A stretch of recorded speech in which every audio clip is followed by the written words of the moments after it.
Baseball and softball parents, I want to give you something practical today, just something that you can use after your athlete's next game. I coach athletes like yours every day, and when I ask them about their parents, they rarely give me specifics. They'll say things like, "My mom is kind of annoying after the game," or "My dad really stresses me out." So, part of my job is I start digging deeper and I ask some more questions, and three things keep coming up over and over again. And I'm not sharing these to make you feel bad. Every parent I've worked with has said something like this at least once, and I've probably said them myself at one point. But once you know what is actually happening on the other side of these words, I think everything changes. Number one, to be more aware of any mechanical feedback right after the game. Examples like you need to get your elbow up, your footwork was off, you're dropping your shoulder. I know it comes from wanting to help, but here's what is happening inside your athlete in that moment.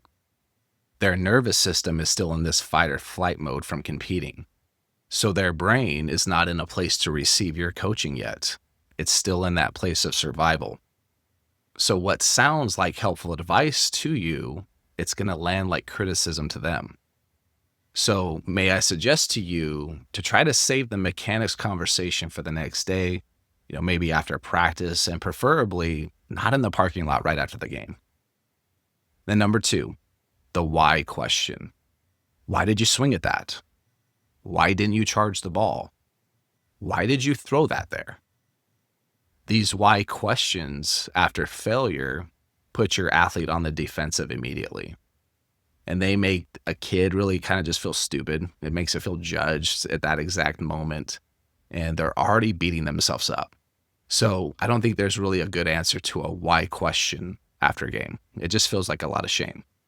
What you can do is replace the why question with, I saw you competing really hard out there and giving effort.